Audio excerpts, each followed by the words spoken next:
यमराज का ब्रह्मा जी से कष्ट निवेदन। वर देने के लिए उद्यत देवताओं को रुक्मांगद के पुरोहित की फटकार तथा मोहिनी का ब्राह्मण के शाप से भस्म होना।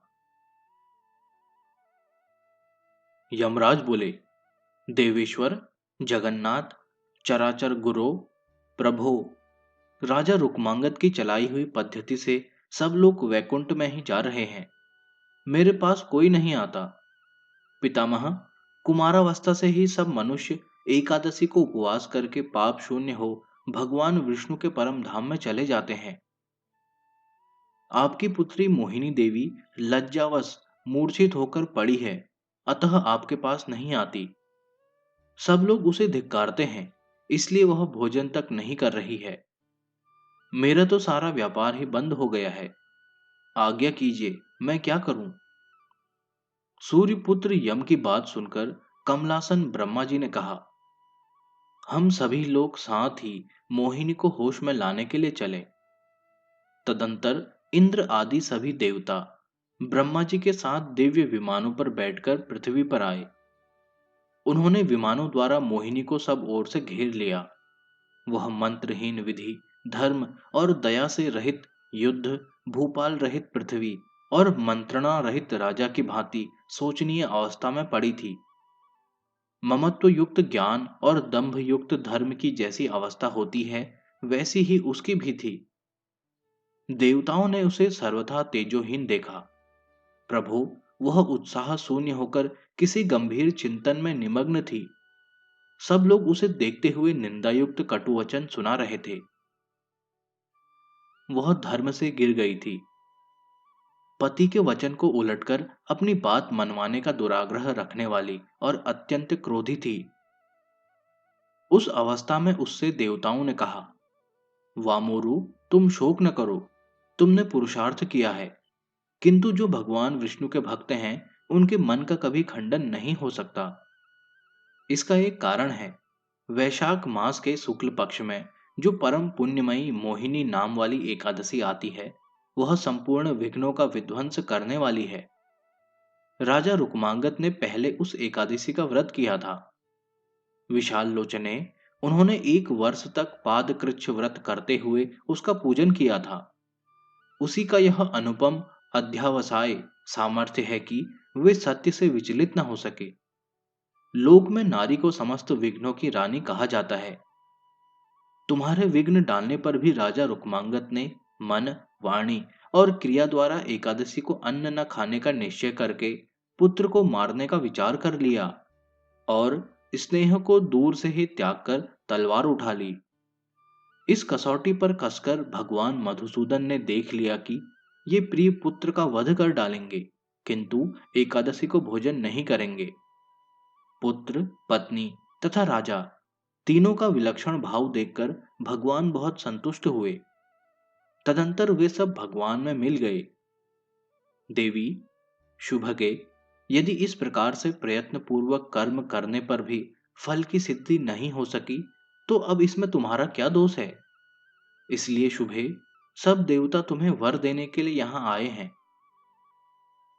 सद्भाव पूर्वक प्रयत्न करने वाले पुरुष का कार्य यदि नहीं सिद्ध होता, तो भी उसको वेतन मात्र तो दे ही देना चाहिए, नहीं तो उसे संतोष नहीं होता। देवताओं के ऐसा कहने पर संपूर्ण विश्व को मोहने वाली मोहिनी आनंद शून्य, पतिहीन एवं अत्यंत दुखित होकर बोली, देवेश्वरों, मेरे इस जीवन को धिक्कार है, जो मैंने यमलोक के मार्ग को मनुष्यों से भर नहीं दिया, एकादशी के महत्व का लोप नहीं किया और राजा को एकादशी के दिन भोजन नहीं करा दिया। वह वीर भूपाल रुक्मांगद प्रसन्नता पूर्वक भगवान श्री हरि में मिल गए, जिनके कल्याणमय गुणों का कोई माप नहीं है, जो स्वभावतः निर्मल तथा शुद्ध अंतःकरण वाले संतों के आश्रय हैं। सर्वव्यापी, हंस स्वरूप, पवित्र पद, परम व्योम रूप, ओमकारमय, सबके कारण, अविनाशी, निराकार, निराभास, प्रपंच से परे तथा निरंजन निर्दोष हैं, जो आकाश स्वरूप तथा ध्येय और ध्यान से रहित हैं, जिन्हें सत और असत कहा गया है, जो न दूर हैं न निकट हैं, मन जिनको ग्रहण नहीं कर सकता, जो परम धाम स्वरूप, परम पुरुष एवं जगन्मयी है, जो सनातन तेजह स्वरूप हैं, उन्हीं भगवान विष्णु में राजा रुक्मांगद लीन हो गए। देवताओं, जो भृत्य स्वामी के कार्य की सिद्धि नहीं करते और वेतन भोगते रहते हैं, वे इस पृथ्वी पर घोड़े होते हैं। आपकी यह मोहिनी तो पति और पुत्र का नाश करने वाली है, इसके द्वारा कार्य की सिद्धि भी नहीं हुई है, फिर यह आप स्वर्गवासियों से वर कैसे ग्रहण करें? देवताओं ने कहा, मोहिनी, तुम्हारे हृदय में जो अभिलाषा हो उसे कहो, हम अवश्य उसकी पूर्ति करेंगे।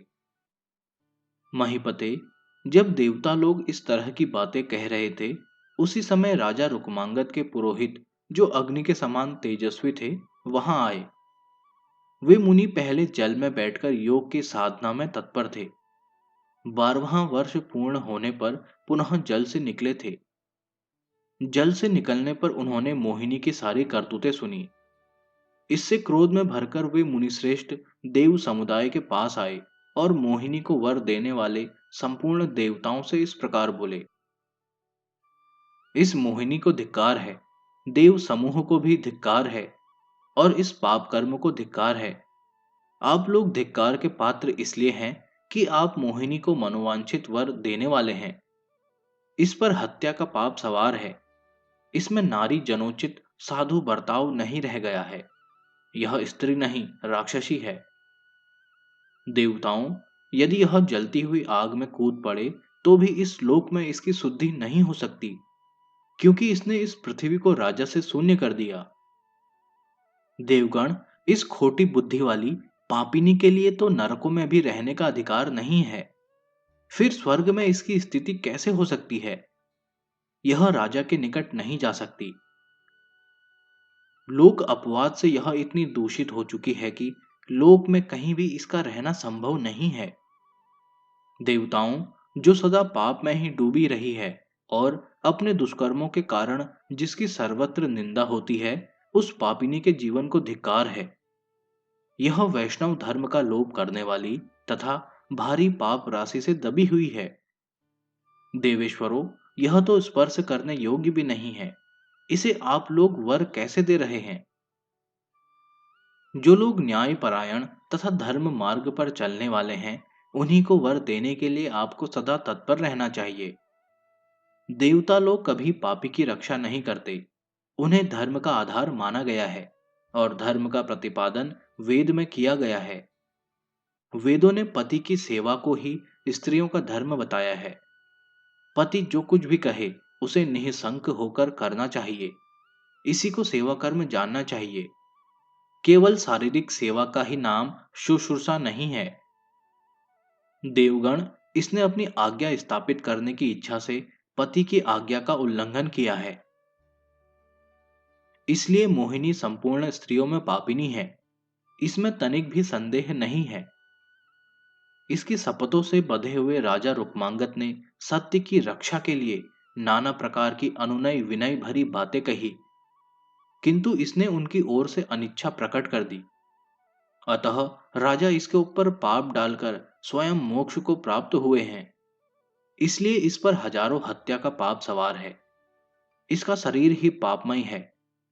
जो सब प्रकार के उत्तम दान देने वाले ब्राह्मण भक्त, भगवान विष्णु के आराधक, प्रजा को प्रसन्न रखने वाले तथा एकादशी व्रत के सेवी थे, पराई स्त्रियों के प्रति जिनके मन में आसक्ति नहीं थी, जो विषयों की ओर से विरक्त हो चले थे, परोपकार के लिए सारा भोग त्याग चुके थे और सदा यज्ञ अनुष्ठान में लगे रहते थे, इस पृथ्वी पर जो सदा दुष्टों का दमन करने में तत्पर रहते थे और 7 प्रकार के भयंकर व्यसनों ने कभी जिन पर आक्रमण नहीं किया, उन्हीं महाराज रुक्मांगद को इस जगत से हटाकर दुराचारणी मोहिनी वर पाने के योग्य कैसे हो सकती है?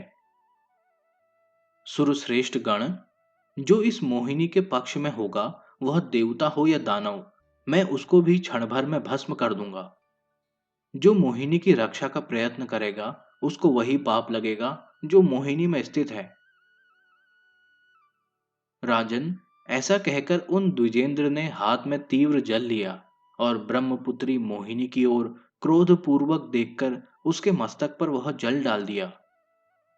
उस जल से अग्नि के समान लपट उठ रही थी। महीपते उस जल के छोड़ते ही मोहिनी का शरीर स्वर्गवासियों के देखते देखते तत्काल प्रज्वलित हो उठा, मानो तिनकों की राशि में आग की लपटें उठ रही हों। प्रभु, अपना कोप रोकिए, रोकिए। यह देवताओं की वाणी जब तक आकाश में गूंजी, तब तक तो ब्राह्मण के वचन से प्रकट हुई अग्नि ने उस रमणी को जलाकर राख कर दिया।